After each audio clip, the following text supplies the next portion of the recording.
Eu tenho a foto de cinturão de fogo aqui, ó.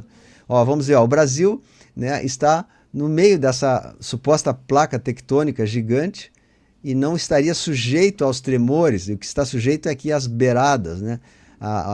O Pacífico, aqui o Chile, Venezuela e tal. E será que é verdade mesmo isso? Será que o Brasil não vai ser balançado por essas mudanças aí que estão acontecendo? Porque a gente viu, no Rio de Janeiro teve 2 terremotos essa semana, Espírito Santo também, Amapá, Manaus, né? Então não é muito seguro dizer assim que o Brasil está protegido, né? O que vocês me dizem sobre isso aí? Vai lá, professor. Bom, em relação ao Brasil, a gente tem, de fato, uma previsão que foi colocada ali, relacionada inclusive à Era de Aquário, né, como o Brasil sendo um local onde os próprios estudiosos das eras astrológicas, né, ou astronômicas, vamos colocar também, acreditavam que o Brasil era um local seguro e o epicentro, até vou usar a palavra, né, mas da Era de Aquário mesmo, né? Então, seria um local que seria o palco do mundo e possivelmente um local seguro. Mas existem outras visões também, né? Existem pessoas que entendem que o Brasil vai passar, sim, por cataclismos também. Então, recentemente a gente começou a ter muita especulação nesse sentido por conta desses terremotos na Venezuela. O que a gente tem basicamente aqui são tremores leves, né, que eventualmente são sentidos aqui. Houve, alguns anos atrás, houve em Santa Catarina, eventualmente acontece. Esses da Venezuela mesmo foram sentidos ali no estado do Amazonas e Pará, né, também. Aqui, ó, Amazonas, Manaus, aqui, ó, Amapá, Pará e Amapá, Roraima e Rio de Janeiro e Espírito Santo. Olha só, né?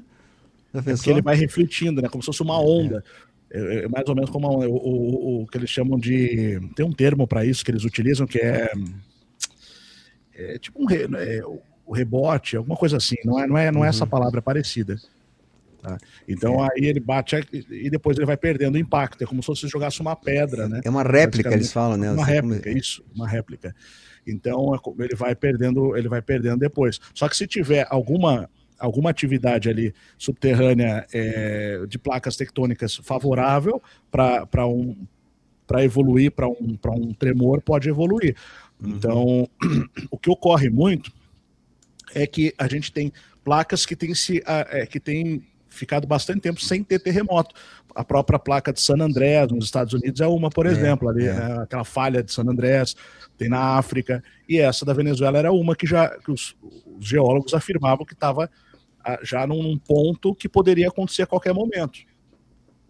Então, aí se você tem um estímulo, esse que é o ponto, se você tem um estímulo, seja por uma atividade solar, seja por qualquer outra coisa que possa intensificar aquilo ali, aquilo vai sucumbir, basicamente você vai estimular elas. Você tem 2 placas em atrito, vamos supor, tá? Mesmo pode ser uma descarga eletromagnética, inclusive, do próprio Sol, porque a gente está em plena inversão magnética. Então, enfraquece o nosso escudo protetor contra ventos solares, raios cósmicos, aquela coisa, e nesse momento específico, isso é mais preocupante, eu acho até, porque isso pode provocar uma reação em cadeia. Cadeia, né? Vai ser tudo, em resumo, tudo que tá meio balançando vai embora, né? Tipo assim, vai, não vai ali, ponto, né? Mais ou menos isso. Né? Eu tenho um negócio para mostrar aqui, Luciano, será que eu consigo transmitir? Manda para mim que eu boto na... Nem que eu boto na... Não, só aproveitando essa imagem na esteira, essa imagem da ilha ali, o Éder falou que ali naquela região da Ilha Bouvet tem muito metal, então pode servir como um aterrador, na ideia do terra, fio terra. Então você tem ali o campo magnético, os ventos solares, e aquele local pode estar puxando. E o outro seria na Amazônia, ou em algum ponto dentro do Brasil mesmo, né? Sim. A Amazônia ou mais para o sul, ali, talvez o Planalto Central como centro, e acaba indo puxando para o sul por conta dos polos, da atração dos polos. Pois é. O que eu tenho aqui é um aplicativo, é um programa no computador. O nome dele chama-se Global Quake, né? Ele monitora em tempo real toda a atividade sísmica do planeta. Então, por exemplo, eu tenho ele aqui desde que aconteceu o terremoto, eu consegui, então, no dia do terremoto, ainda visualizar, ele vai apagando os dados, né? Então, havia atividade sísmica um pouco à frente da placa tectônica do Atlântico Sul, aquela a qual nós estamos em cima, e segundo aqui o aplicativo, esse programa, não foi emitido alerta, tá? Pelo menos para nós não foi emitido alerta, porque nós estávamos com o nosso sistema de alerta desativado por conta daquela invasão hacker, né? Quem lembra aí da misantropia, né? Ah, sim, sim. Misantropia, exato. Que começou no dia, que ela foi no dia 14, se eu não me engano, né? Que aconteceu. Aí o terremoto foi no dia 19, né? E no dia 20 se sucedeu outros tremores, né? Então, por exemplo, agora nesse momento. Mas foi provado que era hacker mesmo? Não, bom. Eu tenho uma teoria em relação a esse hacker aí, que na verdade ele é um mensageiro, né? Eu também, eu concordo contigo. Desculpa interromper, só fazendo parênteses. Pode dar sequência. Pois é. Eu disse hacker porque é o que saiu na mídia, né? Então... Não, tudo bem. Como você também é antenado, você podia estar sabendo alguma informação que eu não estava, né? Então, a informação que eu sei a respeito dessa segurança institucional, vamos dizer assim, é que é um mensageiro, tá? Ele não tem ligação nenhuma com o serviço de alerta, tá? Realmente, isso já aconteceu antes, tá? E eu vou dar um exemplo aqui. A primeira vez que isso aconteceu foi lá na invasão alienígena via rádio, né? Frequência de rádio americana. Sim. E depois aconteceu novamente isso aí em 2014. Foi quando começou o zum do problema que tivemos em 2019, 2020. Essa onda de que vamos ter uma crise sanitária e tal, não foi quando aconteceu a grande crise sanitária. Isso aí começou lá por 2014 e alguns burburinhos de algum tipo de problemas, que se teve. Ali onde estourou realmente, onde a gente ficou sabendo que tem 3 estágios da dengue, uma é a mais complicada, que é a hemorrágica, que ali Brasília e Goiás foram muito afetadas na época. Então ali começou, então teve também, tá? Mais regional. E agora tivemos esse aí, essa misantropia, com a letra A, o número 4, acho que para, não sei. Disfarçar. Mas enfim, alguma coisa. É um mensageiro, na minha opinião, um mensageiro, porque eu inclusive fiz uma tabela que eu mandei para ti, mandei pro Márcio, sobre os terremotos que aconteceram na Venezuela, né? O número de vítimas, o contexto mundial e o que se tinha na sociedade na época, de 1812 até 2026. Mandou. Eu não consegui botar na tela, acho que eu acabei não conseguindo botar. Mas fala um pouquinho. Pois é. Olha só, assim, ó, nós tivemos então, de 1812, nós tivemos a Guerra Napoleônica, independência da Venezuela. Tá? Em 1900, a Segunda Revolução Industrial. Em 29, Grande Depressão. Isso foi o ano dos grandes terremotos, só para o pessoal entender, né? É isso que você está falando. Cada data dessa aqui foi um terremoto que aconteceu na Venezuela. Dos grandes históricos. Eu sei porque eu fiz vídeo sobre isso e essas são as datas mesmo. Esses são os anos. Isso. 1950, início da Guerra Fria. 1967 foi o Vietnã e Guerra dos 6 Dias. 1997, a crise asiática e a internet. 2018, crise da Venezuela, guerra comercial, e agora em 2026, você sabe o que está acontecendo na região da Venezuela, desde a ExxonMobil, inteligência artificial e tensão geopolítica, né? E aí nós temos acontecimentos na sociedade, na cultura, religiões e organizações, né? Lá em 1812, Igreja Católica dominante, né? Os homens do avental, os construtores aí com influência e o iluminismo. 1900, teosofia, aurora dourada, né, o espiritismo em expansão.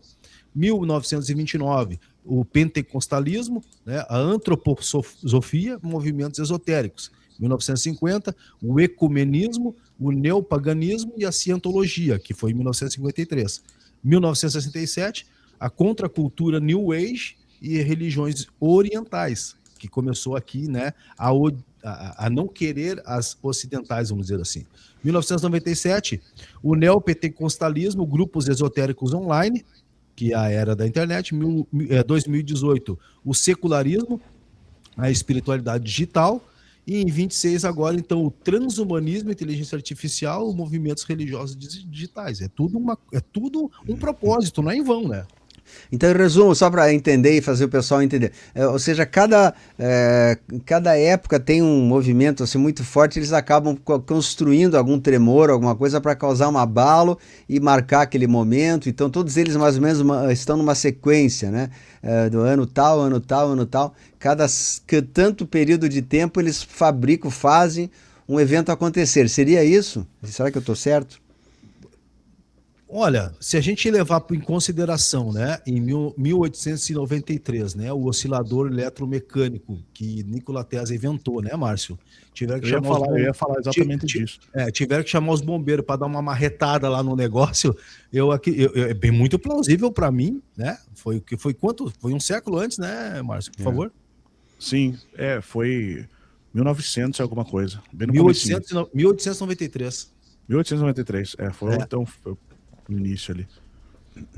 Mas em resumo, assim, só porque a gente eu até não vou entrar muito em aspectos técnicos, porque a gente não tem tempo suficiente, mas assim, em resumo, para entender, existe um padrão, digamos, de certo período em período, acontece um evento nessa natureza, né?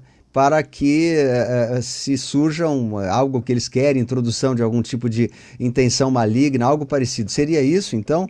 Porque isso aí, se fosse pela natureza, não surgiria num padrão cíclico, né? Um ano, depois o outro, depois outro, depois outro. Eu tenho uma teoria sobre isso, né? Basicamente, eu vejo assim, eles hoje, não digo necessariamente lá no passado. No ano passado eles tinham sim uma vaga noção das coisas. Hoje tem muito mais, porque tem muito mais tecnologia para medir. E além do que, eles têm uma tecnologia muito à frente daquela que é passada para todo mundo, que é o distanciamento tecnológico, que é o que garante eles na posição de elite mesmo, né, no controle. Então, eles conseguem antever a situação natural mesmo, usando a ciência para isso. Afinal, a mesma verba que vai para pagar vamos dizer, os telescópios da NASA vai também para esses cientistas que vão medir o clima, quando é debaixo de uma supervisão estatal. E as maiores pesquisas vêm do Estado, porque uma empresa ela vai ter interesse em fazer uma pesquisa quando é para ter lucro. Então ela vai medir lá para ver se tem ouro ou terras raras, metais em algum local. Já o Estado ele já tem um interesse mais amplo que tem a ver com a defesa, com a soberania, com a segurança e também com a economia. Então, essa que é a questão. Então, eles conseguem antever uma situação específica como essa que a gente está vendo. Eles não falam de aquecimento, tal, à toa. Isso tudo vem de uma ideia que é basicamente para você chegar num ponto de poder tirar o foco. Então, o foco, quem vai ser o culpado? O culpado vai ser o pulmão da vaca, o metano que sobe. Seremos nós que usamos combustíveis fósseis, né, como eles dizem, para dirigir, enfim, as fábricas. Então, isso tudo é uma forma de desvirtuar a questão toda, mas eles sabem que existe uma relação cósmica, de fato, que vai promover essa situação. Então, vai criar, é como se fosse uma bateria carregando. Quando está no ápice, que eles conseguem determinar, eles usam a profecia para dizer, vai acontecer tal coisa, né? É o caso dá um empurrãozinho. É o caso da revista Economist, que falou que ia ter tremor e tal, etc. Eles fizeram isso, né? Eles mais ou menos previram ali aquela negócio da taça de vinho derramada. Então foi uma previsão que eles certo, como ali eu já acho que tem coisa a mais ali. A gente já entrou na era quântica. A partir do momento que você entra na era quântica, você já consegue enviar, em teoria, informação, que é a coisa mais fácil de se enviar. Não estou falando de enviar pessoas, estou falando de enviar informação através do espaço-tempo. Então, tá. Aí eu acho que eles dominam a linha do tempo para frente e para trás, tipo assim, o mirror glass, que eles conseguem antever o futuro. Eles têm algum aparelho para fazer isso? Seria isso? Porque existia o tal do mirror glass, que é Looking Glass, projeto Looking Glass, que era de antever o futuro, né? Será que eles têm essa visão ainda de... E tinha aquela teoria do cronovisor, que ele podia cronovisor, né, que estava no Vaticano também, né? Então, por uma questão da computação quântica, veja, a gente não está falando de enviar pessoas inteiras para o passado, isso seria uma coisa bem mais avançada. Mas você enviar informação, eu acredito que isso já é uma realidade, pelo que eu tenho pesquisado e tudo. Informação, tá.